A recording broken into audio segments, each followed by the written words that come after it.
दिन एक संत वहां उस नगर में आया और उसने कहा भाई मैंने यहां रात्रि बितानी है और मुझे कोई भक्त का घर बता दो जिससे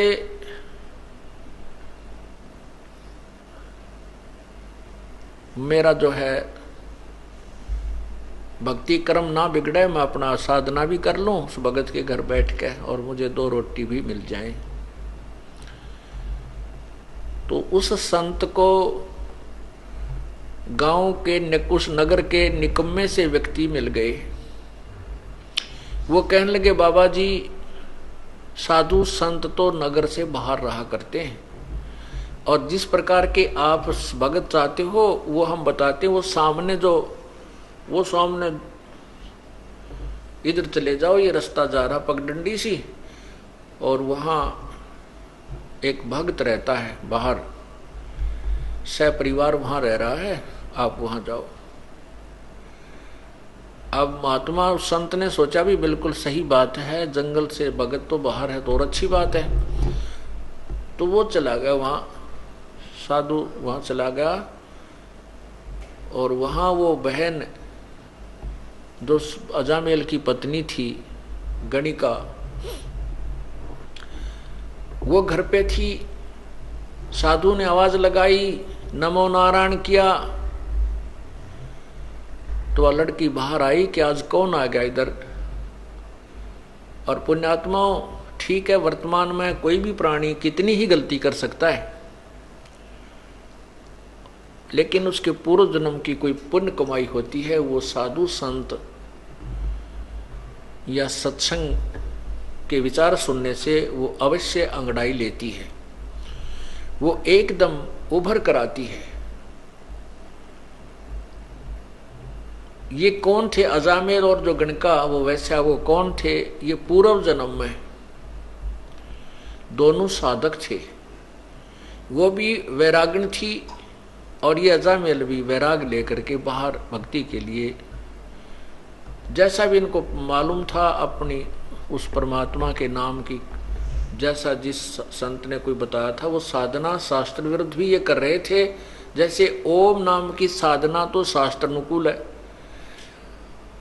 और अन्य जो साधना ये करते थे वो शास्त्र विरुद्ध है, जैसे तप वगैरह। लेकिन दोनों की, जैसे किसी ने भांग बीज दी वो भी फल लगेगा और कणक बीज लिया उसका भी फल लगेगा। दोनों इकट्ठी बोली तो भी भांग का पौधे के अलग बीज फल लगेंगे और कणक गेहूं के अलग लगेंगे।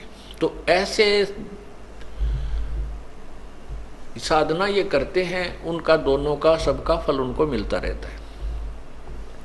जैसे तप करते हैं उसे राज्य भी होता है और सिद्धियां भी आ जाती है, लेकिन मोक्ष नहीं हो सकता इनसे। तो इस प्रकार वो पिछले जन्म में साधना किया करते थे, साधक थे। और जो अजामेल अब बदनाम हो रहा था, ये पूर्व जन्म में ऐसे ही एक साधक था, हठ योग करता था। और ये हठ योग करते करते इसने अभ्यास कर रखा था समाधि लगाने का। समाधि क्या होती है आपको पहले भी कई बार बताया है कि इस शरीर के अंदर, हमारा शरीर जो है ये एक टेलीविजन समझो, और इसमें चैनल बने हुए हैं, जैसे मूल कमल, स्वाद चक्र, नाभि कमल, हृदय कमल, कंठ कमल, त्रिकुटी कमल, सहस्रार कमल। और इसमें जिसका भी जो चैनल ऑन हो गया पूर्व जन्म की कमाई से, और जैसे हठ योग से समाधिस्थ होने की चेष्टा जो करते हैं, वो न जाने कौन से कमल में कौन सा टेलीविजन का चैनल ऑन हो जाता है उनका, फिर उसको बार बार देखने का इंटरेस्ट बन जाता है। उसमें ऊपर के इस ब्रह्मांड में जैसे ये कहीं ग्रह चल रहे हैं, इनकी बड़ी अच्छी स्पीड नजर आती है, ऊपर की तरफ और बड़े बड़े पहाड़ हैं, स्वर्ग हैं, पता नहीं क्या क्या वहाँ उछल कूद होती है, नाच गाने ऊपर चल रहे हैं, तो वो सब दिखने लग जाते हैं। तो ये मन वही टिकता है जहाँ इसको वर्तमान से अधिक कोई अट्रैक्टिव वस्तु नजर आती है, आकर्षक वस्तु नजर आती है। जैसे इस मन की वृत्ति है कि जैसे अंधेरे में 25 वाट का बल्ब जग गया तो सभी वो पतंग जीव जंतु उसके पास पहुंच जाते हैं, और 100 वाट का जग जाता है तो उसकी तरफ भाग लेते हैं, उस 25 वाले पर कोई नहीं रहता। ऐसे ही जो हम यहाँ देख रहे हैं इस पृथ्वी के ऊपर, जो भी हम मन की आकर्षण वस्तु देखते हैं, इससे बहुत ज्यादा अधिक ऊपर के लोकों में है। जैसे आपने मार्कंडे ऋषि और उस इंद्र की पटरानी की वार्ता सुनी, तो यहाँ जो इंद्रलोक की सबसे खूबसूरत औरत आकर के मार्कंडे ऋषि के सामने डांस कर रही थी, लेकिन मार्कंडे ऋषि की समाधि ब्रह्मलोक के उस बड़े होटल की नाच गाने देख रहा था वहां बैठा। वो कहता है कि जहां मेरी समाधि गई हुई है वहां तेरे जैसी तो उन औरतों की, वहां ऊपर नाचने गाने वालों की दासियां हैं, तो तुझे मैं क्या चाहूं। तो ऐसे ही ये मन वही टिकता है इन समाधि लगाने वालों की, ये ऊपर के और ज्यादा अधिक बकवादें देखता है, और उधर इसका बैठे रहने से परमात्मा के आड़ में वो बैठते हैं, उससे सिद्धियां आ जाती हैं, तप बन जाता है, उसका भी फल मिलता है। तो ये अजामेल जो है ये पूर्व जन्म में ऐसे ही समाधि लगाने का अभ्यास था। कभी तो हठ योग करके समाधि लगने का इसने अभ्यास किया, जिससे वो परिपक्व अभ्यास हो गया, और एक दिन सोते सोते इसका वो अब समाधि लग गई। समाधि लग जाती है तो मन बहुत दूर पहुंच जाता है, वहां की बकवादें देखता रहता है और शरीर को कोई आभास नहीं होता। उस समय बहुत ज्यादा सर्दी थी, सर्दी का मौसम था, और ये अजामेल समाधि हुआ अचेत पड़ा था। और उधर से जो गणका वैसा बनी हुई है वो लड़की भी वैरागण थी, साध्वी थी। उसमें कहते अभी आपने सुना था कि दर्दबंद दरवेश है बेदर्द कसाई, जिसके हृदय में दया नहीं वो तो कसाई है, जिसके हृदय में दर्द है दुख है, दूसरे को दुख को अपना दुख समझता है, वो दरवेश है, वो संत है, साधु है, भक्त है। तो उस लड़की के मन में, उस साध्वी के मन में ये विचार आया। दूसरे लोग कहने लगे कि इसने 1 हफ्ता हो गया, 3 दिन हो गए हैं, ये उठा नहीं है, इसकी समाधि लगी है। तो उस बहन के मन में ऐसा आया कि कहीं इसका, साधु का शरीर नष्ट ना हो जाए, सर्दी ज्यादा है, कहीं इसके प्राण ना चले जाएं। और कोई कपड़ा था नहीं, इस भक्त ने, उस साधक ने अजामेल जो पूर्व जन्म में केवल एक कोपीन, एक लंगोट पर्दे पर बांध रखा था, बाकी नीवस्त्र था, कोई कपड़ा नहीं रखता था। उधर से वो साध्वी थी, उसके पास भी एक्स्ट्रा कोई कपड़ा नहीं था। तो उसने सोचा इस साधु का जीवन बचाना अति आवश्यक है, तो उस लड़की ने उस साधु के ऊपर लेट गई। वह उसके जीवन रक्षा करने के लिए, अपने शरीर का ताप देने के लिए वो बहन उस भगत के, समाधि लगाए हुए भगत के, यानी उस अजामेल के शरीर के ऊपर लेट गई। अब लेट गई तो वो गर्म, शरीर गर्म हुआ। कुछ देर के बाद उसके वो जो ऊपर ड्रामा ड्रूमा देख रहा था वो खत्म हुआ। जब वो वापस आया से एकदम शरीर से बाहर, तो ये तपस्वी जो होते हैं ये ततैये बन जाते हैं, भेड़। ये नहीं देखते तुम किसको डस रहे हो, जरा सा हाथ लगते जैसे भेड़ डंक लगा देती है, सर्प डंक लगा देता है, ऐसे बन जाते हैं, ये सिद्ध बन जाते हैं इन साधनाओं से। जो ही उस संत, उस भक्त की आंखें खुली, समाधि टूटी, अपने ऊपर एक स्त्री को लेटे हुआ देखा, तो उस जन्म में तो ये ऐसा साधक था कि स्त्री को टच भी नहीं करना से अपना धर्म भंग समझता था। तो उसने उस औरत को ये सोचा कि ये मेरा धर्म भंग करने की चेष्टा कर रही है, उसको श्राप दे दिया कि तू वैसा बनेगी अगले जन्म में। तो उधर से वो भी उससे कैसी थी, दया तो थी उसमें, ये तो साधु में होता है, तभी तो भगवान की साधना की तरफ चलता है, दयालु जिसमें दया होती है। लेकिन जिसको साधना ठीक नहीं मिलती वो दयालु होकर भी दुष्ट कर्मों से नहीं चूकते। उधर से उस लड़की ने उसको श्राप दे दिया कि तू भड़ुआ बनेगा, अगले जन्म में तू भड़ुआ होगा। अर्थात व्यभिचारी होगा। तब जब उन दोनों का वो पारा सा उतर लिया छो का, फिर विचार करने लगे। तो उस लड़की ने कहा कि नालायक, मैं तो तेरे शरीर को गर्मी दे रही थी, मैंने तेरे जैसे निकम्मों की कोई आवश्यकता नहीं, मैं फिर घर क्यों त्यागती अगर मैं ऐसे कर्म करती। मैं तो, मुझे पता लगा कि 2-3 दिन से तू बेहोश पड़ा है, कहीं तेरा शरीर नष्ट ना हो जाए, मैं तो इसलिए तेरे शरीर को गर्मी देने के लिए, और कोई वस्त्र ना था मेरे पास, अपने ही शरीर से तेरी रक्षा कर रही थी। तब वो महसूस किया उसने भी कि बहन मेरे से गलती बन गई। अब वही तो बात है ना, कहते हैं तीर कमान से और वचन जुबान से निकलने के बाद वो वापस नहीं आता। तो सोच समझ कर हमने हर क्रिया बोल चाल करनी चाहिए। तो उसी के परिणाम स्वरूप वो तो वैश्या बन गई, वो बदचलन बन गया, दोनों का फिर संयोग हो गया। अब वो पति पत्नी रूप में, फिर उसके बाद उनका काफी प्रेम बन गया। जैसे जब उन्होंने पता लगाया था कि उस भक्त ने भी पता लगा कि तू कुर्बान थी, तेरा शरीर की रक्षा की, तो उनका आपस में बहुत ज्यादा लगाव बन गया, आपस में प्रेम बन गया, एक दूसरे ममता बन गई। बिल्कुल वो उस जीवन में ब्रह्मचारी रहे और बिल्कुल ठीक रहे। लेकिन वो ममता जो आपस में, युकाल का तो जाल बड़ा भयंकर है, वो आपस में मोह फंसा रहा। उस मोह ने ये फिर कट्ठे लपेट दिए, अगले जन्म में ये पति पत्नी बना दिए, और साथ में वो वैश्या बन गई और अजामेल बन गया ये बदचलन बड़ुआ। अब वो साधु वहां संत पहुंचा उसके द्वार पे, तो वो लड़की जो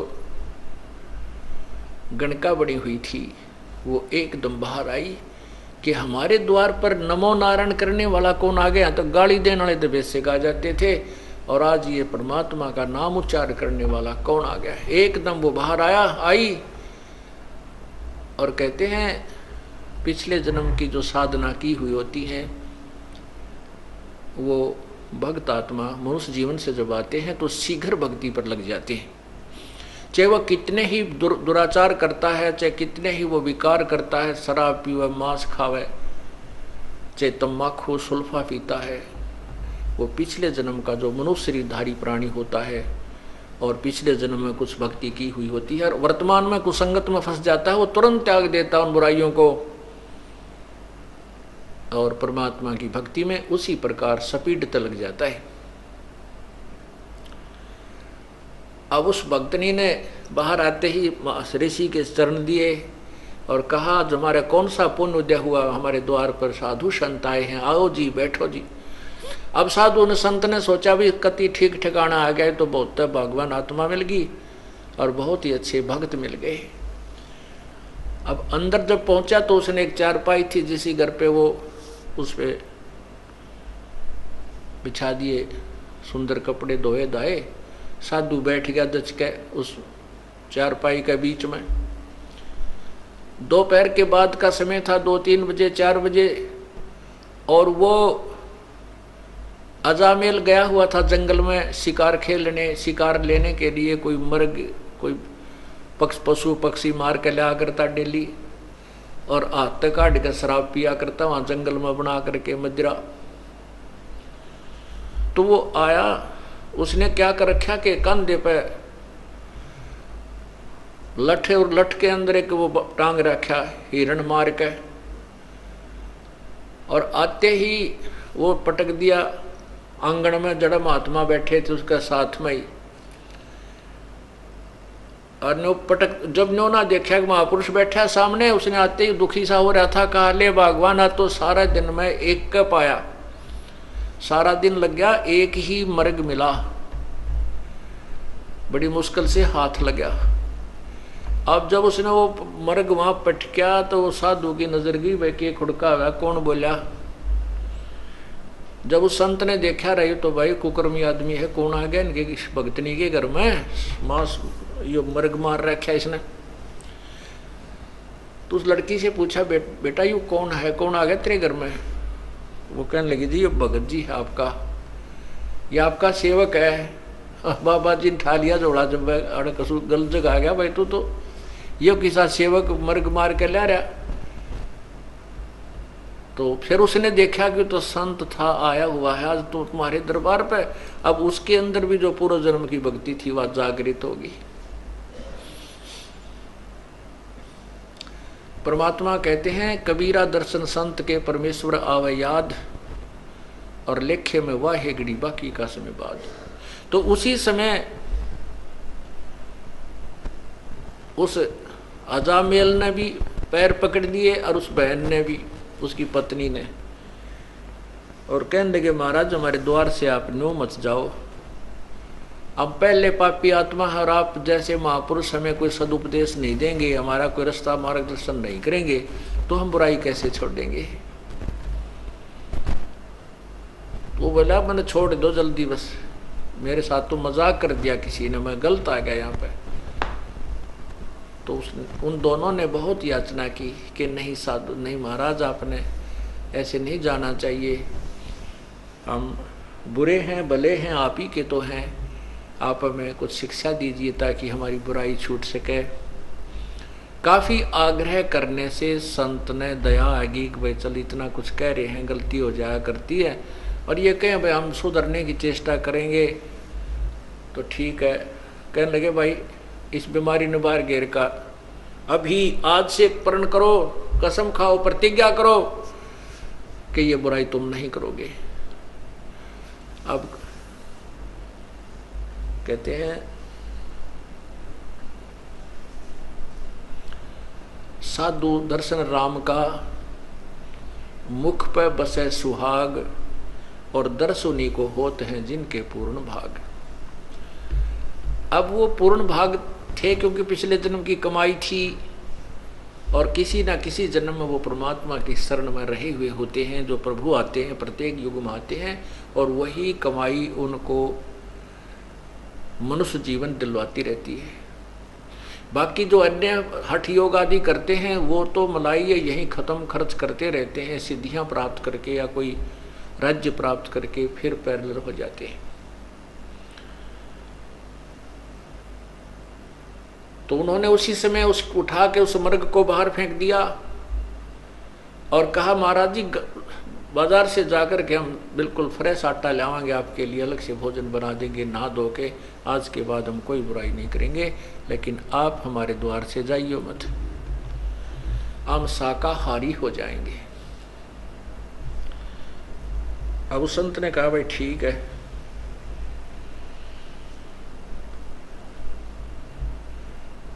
तो क्या हुआ, गर्मियों के दिन थे, गर्मी का मौसम था।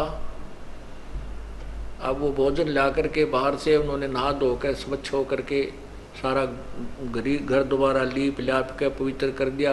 कहने का भाव कि उस संत का पेटा भर दिया, भाई ई भी ये बिल्कुल ठीक हो गए। तो उसके मन में आया कि परमात्मा ने शायद तुम्हारे लिए ही मुझे यहाँ भेजा है। जैसा भी संत के विचार होते हैं वो अच्छे ही हुआ करते हैं, चाहे वो किसी भी भगवान की साधना कर रहा है। उसके जैसे खेल के खिलाड़ी होते हैं, उनके कोई किसी भी खेल में खेल रहे हैं, उनके नियम और वो सब उससे परिचित होते हैं।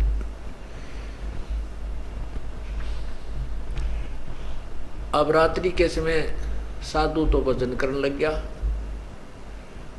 और वो दोनों जने पंखा लेकर के खड़े हो गए बारी बारी। फिर वो भजन साधना करके लेट गया, तो लेट गया, आसपास छिड़का कर दिया पानी का, और ऐसे पंखा बारी बारी कभी वो खड़ी हो जा कभी वो खड़ा हो जा, उसको साधु को हवा कर रहे हैं। सुबेरा संत बोला भाई भक्तों एक काम करो, तुम नाम ले लो, भगवान का नाम जप्या करो।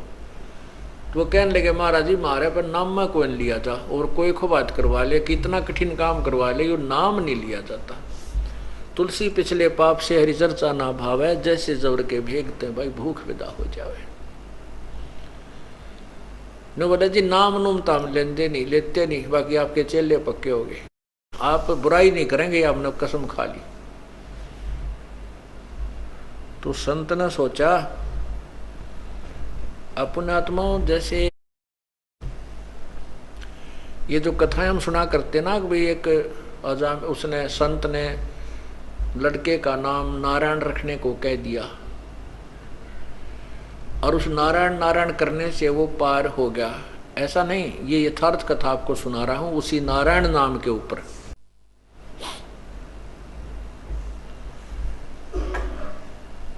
तो संत ने सोचा भाई इनके निकम्या के काम बिगड़ गए, गणे पाप गणे इकट्ठे हो गए, इसलिए इनके राम नाम में रुचि नहीं बन सकती, तो क्यों ना ऐसा तरीका कर दूं कि ये भगवान का नाम उच्चारण करने लग जा।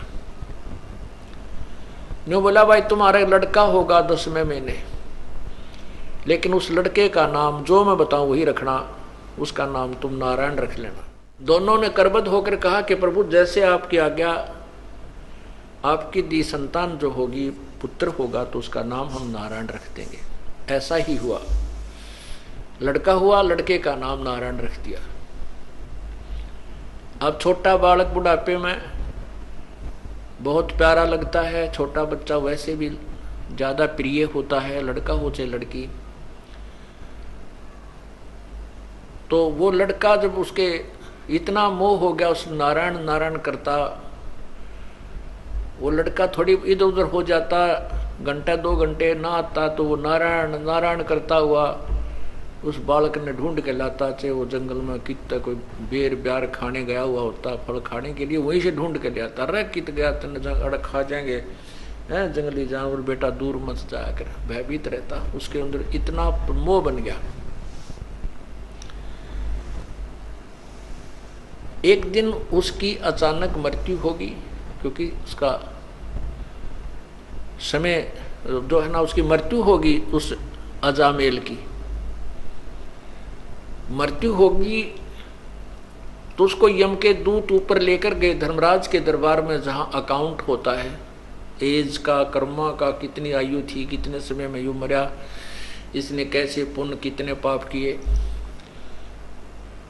जब उसकी मृत्यु होगी तो उसकी पत्नी ने देखा कि तो मर गया अचानक। 2-4 दिन से वो अस्वस्थ भी चल रहा था। उसकी मृत्यु होते उसकी पत्नी ने हाहाकार मचा दिया। उसका कोई साथी था नहीं, ना कोई गांव का सहयोगी था, सब उससे नफरत करते थे। तो उसने सोचा भी इसका अंतिम संस्कार यहीं अपने आंगन में ही कर देती हूं। उसको घसीट कर एक साइड में कोने में रख लिया और उसके ऊपर लकड़ डालने शुरू कर दिए। लकड़ लाने लगी, इधर उधर से इकट्ठे करके चिता बनाने लगी। 1 घंटे 2 घंटे के बाद उसकी वापस चेतना आ गई, वो जीवित हो गया। तो ऊपर उसने देखा, वो जब वापस आया तो उसकी पत्नी बुरी तरह रो रही, वो लड़का भी रो रहा और उधर से वो चिता बना रही, लकड़ी ढो ढो के इकट्ठे करने लग रही। तो वो कहने लगा तू क्या कर रही है, क्यों रो रही है, क्या हो गया घर में। तो अपने पति को जीवित देख करके उसको खुशी तो हुई, लेकिन जो दुख वो महसूस कर चुकी थी वो दुख अभी भी उसके हृदय में विद्यमान था। और रोती रोती कहने लगी आप मर गए थे, आप जीवित कैसे हो गए, आप तो चले गए थे हमें छोड़कर। इस दुख में रो रही थी कि अब हमारा कौन है यहाँ पर, मैं किसके सहारे रहूंगी अकेली जंगल में, मेरे ऊपर तो पहाड़ टूट गया था। तब उसका यकीन हुआ रे सचमुच मैं तो मर गया था। क्योंकि ऊपर जब धर्मराज ने उसको कहा कि भाई ये व्यक्ति नहीं है वो अजामेल, उसी नगर में एक और अजामेल नाम है उसका, और वो भी ब्राह्मण है, वो नगर में रहता है, उसके पिता का ये नाम है, उसको लाओ, इसको छोड़ो वापस। तो वो वापस छोड़ दिया। तो वो कहने लगा अपनी पत्नी को कि वो अजामेल है उसका पुत्र ब्राह्मण का, वो मरेगा अब। उसकी पत्नी कहने लगी आपको क्या पता ऐसा कि वो मरेगा। तो उस अजामेल ने बताया कि ऐसे ऐसे सारी कहानी बताई, धर्मराज ने ये कहा है कि इसकी उम्र अभी है नहीं, इसके तो अभी 5-4 साल वर्ष और रहते हैं, 4-5 वर्ष रहते हैं, इसके वापस छोड़ो वो तरेगी। अब उस अजामेल के उस दिन के बाद या पक्की जचगी के मृत्यु तो होनी है। और समय भी थोड़ा ही बताया था धर्मराज ने, 4 वर्ष बताए थे, 5 वर्ष बताए थे। और या तो बात बिगड़ेगी।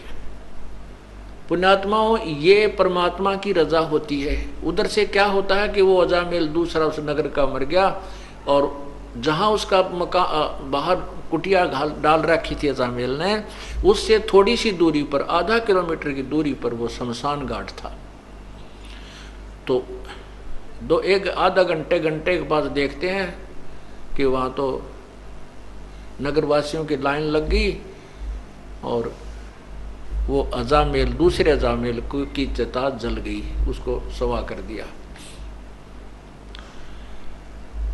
तो उसने कहा कि देख ले वो। फिर वो जैसे अगले दिन गांव नगर में जाते थे सामान लेने, दुकान पर थे, वहां पता किया तो पता चला कि वो अजामेल मर गया, उसका लड़का, उस ब्राह्मण का कल मृत्यु होगी उसकी। तब दोनों का ये बात पक्की जचगी, क्या तो बात बिगड़ेगी। अजामेल बोला भगवान भजन कर ले, भक्ति कर ले, समय थोड़ा है और यहाँ सब कुछ यहीं रह जाएगा। अब भजन करें किसका, क्यों नाम नहीं, कुछ भी नाम उन्हें लिया नहीं। तब वो दयालु परमात्मा आते हैं और उनको, उस पुण्यात्माओं को सच्ची भक्ति देते हैं, ज्ञान कथा सुनाते हैं। लेकिन हमारे अंदर एक सबसे भयंकर बीमारी ये रही है कि हम राम और कृष्ण, ब्रह्मा विष्णु महेश या ब्रह्म से ऊपर यदि कोई कथा कहानी सुनाता है तो नहीं सुनते थे, और उसको एक बुद्धू समझ करके उसकी प्रत्येक बात पर अविश्वास कर देते थे। इसलिए परमात्मा बड़े दयालु हैं, बड़े सूझबूझ से काम करते रहे। तो उन्होंने कथाएं यही सुनाई, ब्रह्मा विष्णु महेश और ब्रह्म तक की, और नाम भी उनको वहीं तक के दे दिए। ओम नाम का जाप कराया। जैसे ब्रह्मा को ओम नाम दिया प्रभु ने, विष्णु को हरियम नाम दिया, शिव को सोहम नाम दिया।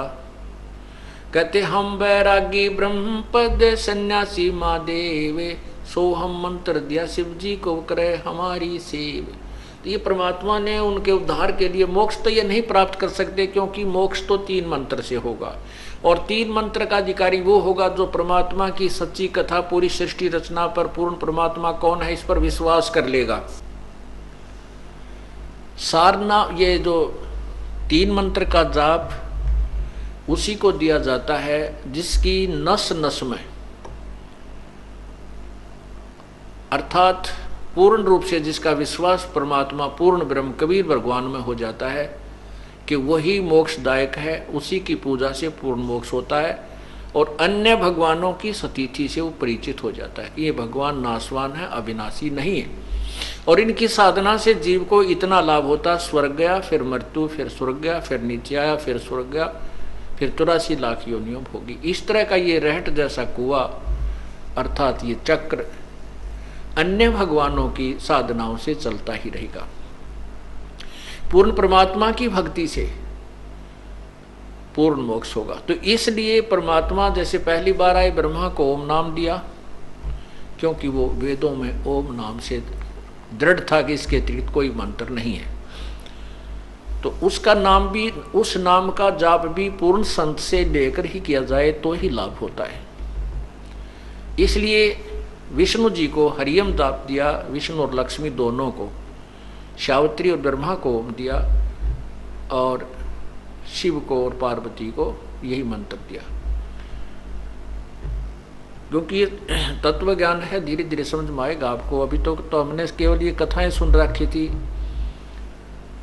छोटी मोटी कथाएं थी, या संतोषी माता के व्रत की कथा सुन रखी थी, और ये कथा हम नहीं सुन पाए थे, और पूर्ण परमात्मा के बारे में तो मैं परिचित थे। तो तत्व ज्ञान का धीरे धीरे समझ में आएगा कि ये मंत्र कहाँ काम करते हैं, कैसे करते हैं, कैसे राहत देते हैं। तो इस प्रकार फिर वो अजामेल पूर्ण परमात्मा आए, और उनको आकर के फिर मंत्र दिया अजामेल और उस लड़की को, उन्होंने फिर उस भय से, उस डर से साधना की कि झूठा संसार है ये, जब यहीं छोड़ जाएंगे और समय बहुत कम रह गया है। और भक्ति नहीं की तो वहां यम के दूत ऐसे पीट रहे थे, ऐसे डाल रहे थे नरक में, कोई नहीं सुन रहा था, उठा उठा कर फेंक रहे थे, हाहाकार मचा था। तो कई ऐसे जो व्यक्ति हैं नास्तिक टाइप के या ज्यादा चतुर मानते अपने आप को, वो कहते हैं कि ये कथाएं जस्ती नहीं कि भगवान के घर में भी धोखा लग जाता है क्या, कि मरना किसी को होता है, मार कोई दिया जाता है। भगवान के घर में कोई धोखा नहीं लगता। ये तो उन व्यक्तियों के ऊपर रहम होता है, उनके लिए गोल्डन चांस देता है परमात्मा, जो पुण्य आत्मा गणी होती है, उन्हीं को ऊपर दिखा करके वापस छोड़ दिया जाता है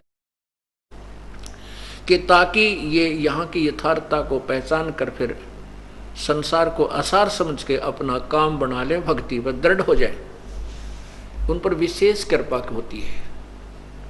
तो जैसे अजामेल और गणका पर विशेष, उस अजामेल पर विशेष कृपा हुई कि उसको वो सारा ऊपर का दिखा करके झंझट और वापस छोड़ दिया।